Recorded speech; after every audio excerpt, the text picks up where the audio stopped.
guys, it is April the 7th, 2024, and by popular demand, I have a video for you guys today.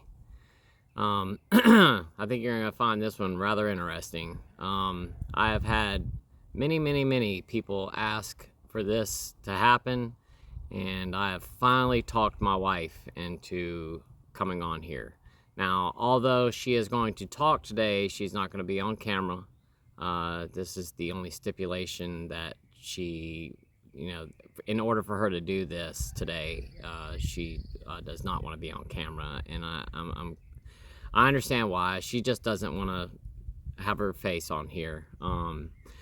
But like I said, she's willing to come on and talk, and I'm really appreciative that she's willing to do this. And there's a couple of reasons why I think this is one of those things that is going to be rather important for the channel. There are so many people out there who come to the channel for the simple fact that they're not alcoholics or addicts. They either have a family member or either a spouse or a brother or sister. There are so many people that come to this channel who are not alcoholics, and they come here to get an understanding of why. So many people just want to know why, and I figured it'd be a really good opportunity, especially for you, today, for you guys to get to hear her side of it. The things that she's been through, and just to hear her side of the story. You guys always hear my side of the story, but I figured that hearing it from the other side of the coin would give you a different perspective, and just to bring some light into what it was like for a spouse of somebody that was a really bad alcoholic. What I'm planning on doing, and I've already discussed it with her, I just talked about this yesterday in the live video, but I plan on every single Saturday from here on out doing a live. We had a really good attendance yesterday, and it was a whole lot of fun doing that live video. Each one that we've done has been a lot of fun. It's an opportunity for everybody to come on and ask questions in real time. And it's just a good time. Everybody was just talking about all kinds of stuff yesterday. And like I said, I just think it'd be a great thing to do once a week, and on Saturdays. Like I said, my wife's an accountant. It's still tax season right now, so Saturdays are a good day for me. And I figured Saturdays work for a lot of you guys out there as well, because most people are off on the weekends. I know a lot of people are not, but there are still a majority that are. But leading into that, what I've talked about with my wife is that on Sundays, because she's off on Sundays, I figured that every Sunday I could bring her on, and it would give you guys all week long to kind of get some questions together, maybe that you would like for me to ask my wife. Now, that's, with that said, not every single question, is she going to be comfortable answering everything? That's going to be totally up to her, and I'm not going to pressure her into answering something that she's not comfortable with. So, there might be some questions out there that she's just not going to be comfortable talking about, but, that's, I don't want to pressure her into discussing something that's either going to upset her, or something that she's just not comfortable discussing. But I think for the most part, most things she's going to be comfortable talking about. One of the reasons, that I was able to talk her into coming on today is because I've talked with her about it before, and she hasn't been on board with coming on here. But, one of the reasons is that, just to help people. And, she's been in those shoes. She dealt with me for many years, and in the deepest part of my alcoholism. She's been through it all. Not only was she there through the deepest part of my alcoholism, but she was also there and has been here through all the times I've been sick, all my surgeries. She's had to deal with all this stuff. And like I said, You know, when we were in the hospital that day in Columbia, South Carolina, she was the one that was in the room with me when the hospitalist came in and said, you have 1 year left to live. And that was a year and a half ago, and I'm still here. But anyway, with that said, I'm going to go ahead and introduce my wife. Say hello. Hello. So, like I said, she's not going to be on camera, but hopefully you'll be able to hear her well. I did go ahead and I just prepared a couple questions for her to talk about today. And like I said, for next week, I'm going to leave it open for you guys, you know, to kind of ask me some questions that, you know, I can kind of compile together that I could ask her. With that said, I will write all the questions down. Are they all going to get asked next Sunday?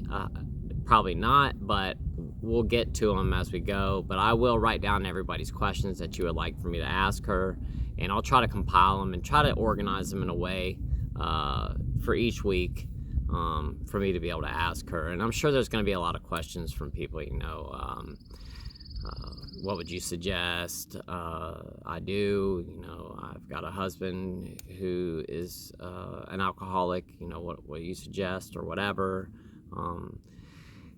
You know, whatever your question is, you know, I'll compile them all together and like I said, try to organize it in a way that, you know, it makes sense each Sunday. So if I get a lot of questions, you know, pertaining to being a spouse of an alcoholic, you know, I'll try to compile those together, or, you know, whatever it may be.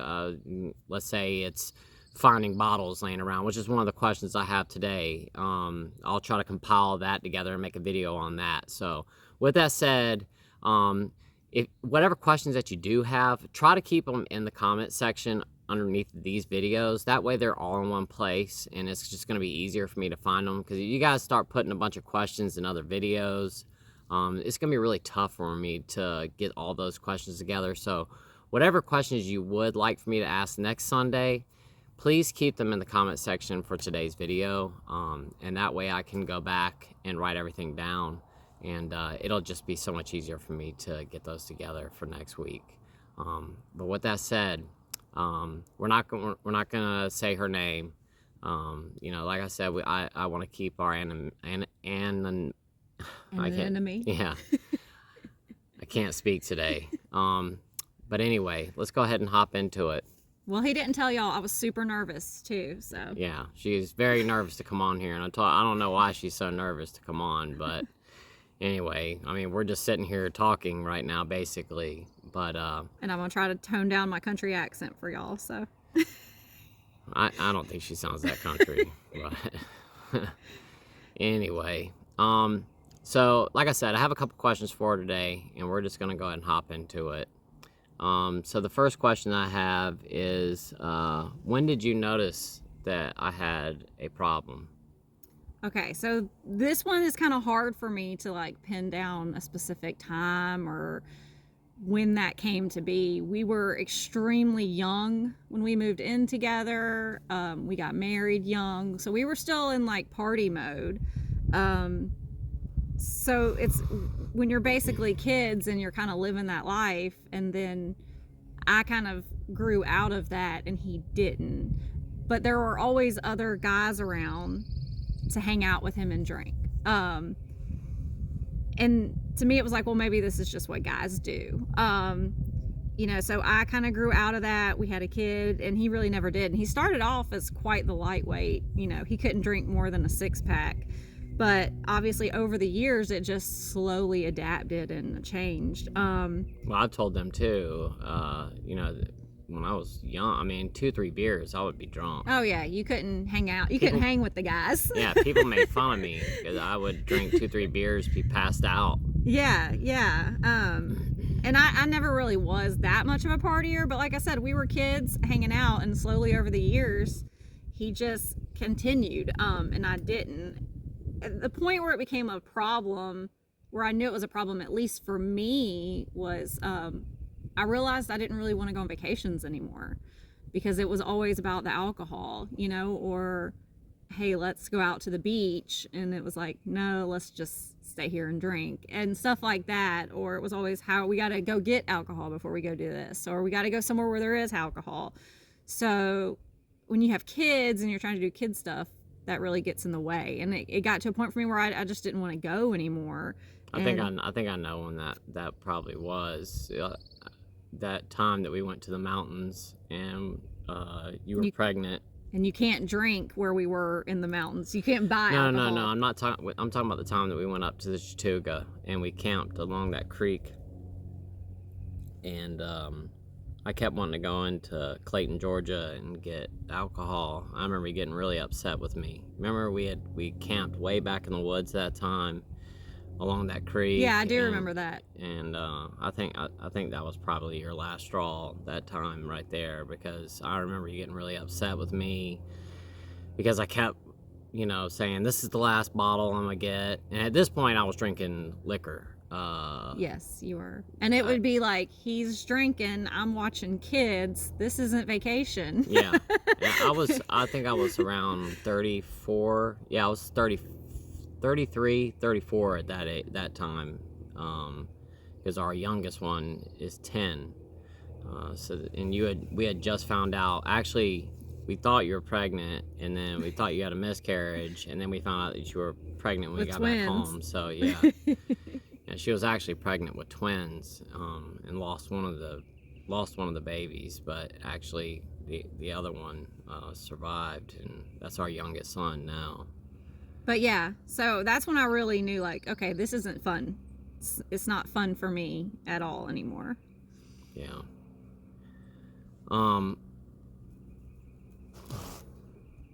What kind of person was I when I drank? I would say in your younger days, you were a really, really fun person when you drank. Yeah. You were always ready to have a good time, to go do silly stuff. It was one of those things, you get a little bit of alcohol in your system and let's party and have fun. But as the years progressed and adult life takes over and you have work stress, family stress, this stress, it slowly became, I'm going to drink my sorrows away. And you were trying to find that good feeling, I think. Like, you come home from work and had a bad day, so I'm going to have some fun and drink because that's how you felt like drinking would do you in the past. But really all it did was bring out the negativity and make you kind of dwell in the bad. So he would get mad. He would get angry about things. Everybody was on his bad side. Everybody was out to get him. All these horrible things about life. I can say when you watch someone drink, they really lose focus of all the good things in their life. When it gets to that point, and it's always, at least for him, it was always the bad, once it got to that point. And I think he was always trying to find that good feeling, and that had passed. He'd passed that level to where you were ever going to find that, I don't want to say that high. What do you call it when you're drinking? But that good feeling. Yeah, I've talked about that all the time on here. It's just chasing the dragon. You're trying to, you're chasing that happy medium that you get to, where it's where you feel really good and you're happy, but after you've been drinking like that for so long, you just don't get there anymore. And you might get there for like a minute or two, but then your attitude starts to decline, and like you said, I would start dwelling on the negative stuff. Everybody was out to get me.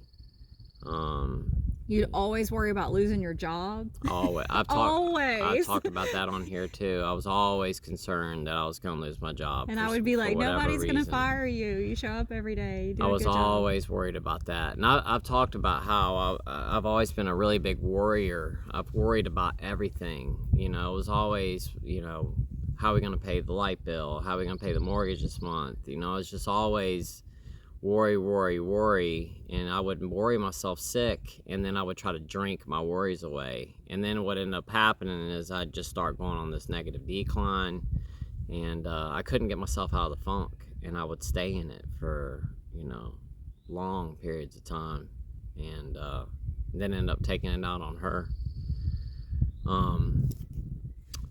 What was it like when you would find me passed out in the later years? I guess you could say, earlier years and into the. Well, yeah, because I used to leave you passed out all the time in various places. I've left him passed out in the driveway. I've left him passed out in the front yard. Look, he was 250 pounds. There's no way I was moving you if you were passed out. Yeah. And honestly, I would go, that's your fault.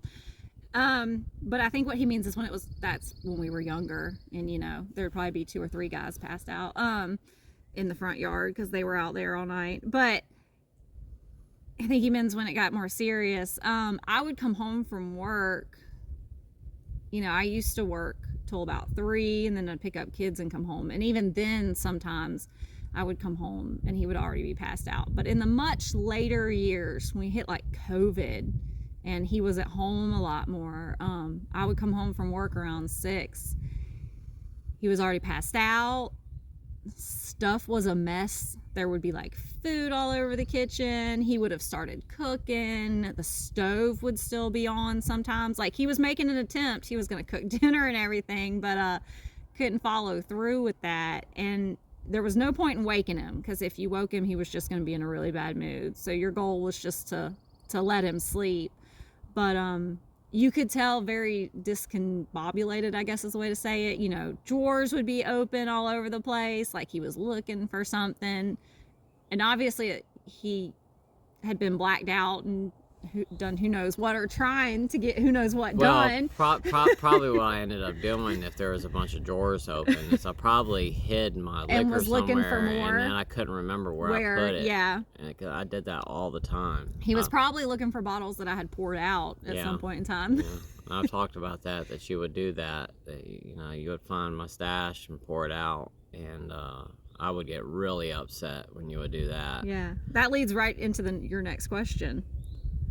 Where did I find bottles and stuff? Yeah, where did you find bottles? Everywhere. Let's see. Yeah, drawers, sock drawer. Above the kitchen cabinets where I'm too short to see unless I climb up there. Let's see, where else did we find bottles? In my grandfather clock, he would open up the front to it and hide them down in there. Yeah, I forgot about that. Yeah. Behind the bed, because he was passing out in the bed, he'd always have a bottle under the bed, or right there under the mattress if it was small, under the nightstand, the little mini bottles, whatever would fit. Under the crawl space to the house, that was an interesting find. I thought about that. Yeah, in the woods under pine straw. I guess he thought that was a good spot. I talked about that too. That I would take bottles and hide them underneath the pine straw, behind trees. Yeah, and I laugh about it now, but it. It's not funny, but I do laugh about it now. And I got to the point where I could walk in the house and smell it, and smell exactly where it was. I mean, I could find it within 30 seconds. Yeah. And you would, because you would walk in the front door and immediately be able to figure out. And you could smell that I've been drinking. Yeah. She could smell it when she walked right in the front door before even walking up to me. I would be in the kitchen, 50 feet away from her, and she could just walk right in the front door and smell the vodka in the house. And it's got a very distinct smell. So I would pour out the bottles, and I will say, looking back on it, probably wasn't the thing to do. It just made him better at hiding them. And it put me in a position with him where you can't control what he's going to do, I guess is the way to say it. Pouring out the bottles isn't going to make you stop drinking. No. It's just going to make you go buy more. And so when we talk about the bottles and finding bottles and stuff, the one thing I can say is pouring them out isn't going to fix the situation. I'm sure we could talk about that for hours, but it didn't do anything. It didn't do any good. And of course he'd say, well, I'm going to quit. And he'd say he quit, and I'd walk in the house and I could still smell it, so I knew, but yeah, bottles everywhere. And I'll say, just not that long ago, he just brought up that I found an old bottle from somewhere. Yeah, in the woods. Yeah, I don't even remember that, but I guess I did. I'm sure there's still more out here. I have no doubt. I'm sure. Yeah, but. Well, You know, the thing is too is, you know, when you would come home, find my bottle, especially if I was passed out, you know, and I'd wake up and the first thing I'd go, you know, to do, and a lot of times you would leave the bottle just sitting there on the counter. Oh empty. yeah, while he was passed out, I'd pour it out. You know, I'd wake up and there'd be beer cans emptied out, liquor bottle on sitting on the counter, and you know, the first thing I noticed is that, you know, you poured out all my stuff, and I would get really upset about that when that would happen. Yeah, all that does is make him mad. Would make you mad. Yeah. Yeah. And then I would just go back to the store and go get more. I mean, you know, I've talked about the fact that, you know, I couldn't buy liquor because, you know, if I used our debit card, you would see it. So I was always having to find ways to go buy liquor, that, you know, so that you wouldn't see what I was doing. Just the hiding of the alcohol was just ridiculous. I always had liquor in my car. I would hide many bottles in my socks. You know, and I thought I was being slick and going to the bathroom. I'm sure you probably knew what I was in there doing. You know, yeah. I've been in the bathroom 3 times in, you know, 30 minutes. Water bottles. Oh yeah, Fill up water bottles with vodka. Yeah, I always had a water bottle with vodka in it, and those would get found and, you know, picked up, and the next thing you know, it's vodka in there. And, you know, one of the things that I always did too was I would hide bottles and then forget where I put them. I would do that all the time. You know, in my drunken stupor, I would put stuff places, and then the next morning go look for it, and I had no idea where I'd put it. And I'm sure that, you know, there's still going to be stuff that's going to come up over the years. I'm sure there's bottles that are stashed in places that 5 years from now, if I'm still here, I'm going to find, you know, there's just no telling. But anyway, well, that was it for the questions for today. Did you have anything else you wanted to add before you get off? No, I don't think so. Merch, guys, merch. Tell us what you want. We have a lot of t-shirts still. I have to go pick up an order for hats, and we'll have hats back up. Yep.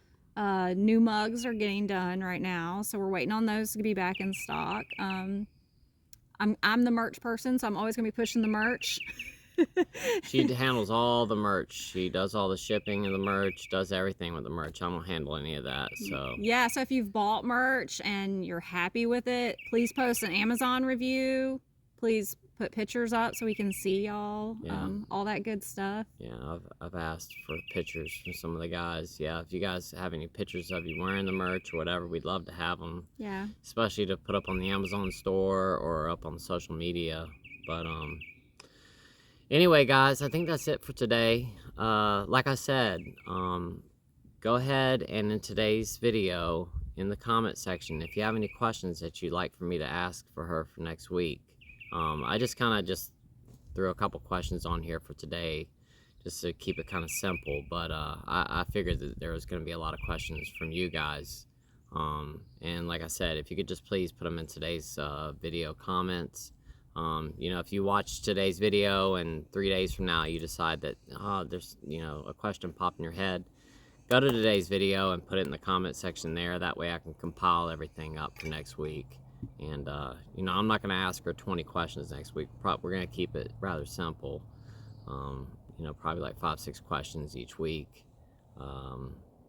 But we'll get to everything as we go through this. But I hope you guys enjoyed today's video, and you know, chance to speak with my wife. You know, I've been talking with her about this for quite some time. She finally agreed to it today, so I'm really thankful that she's decided to finally come on here and speak with you guys. Sorry that she won't come on camera, but she's just not comfortable with it right now. So anyway, guys, I hope you guys enjoyed it, and I hope you guys have a great rest of your Sunday. I will see you in tomorrow's video. Thank you so much for watching today, and until then, I will see y'all tomorrow. Bye.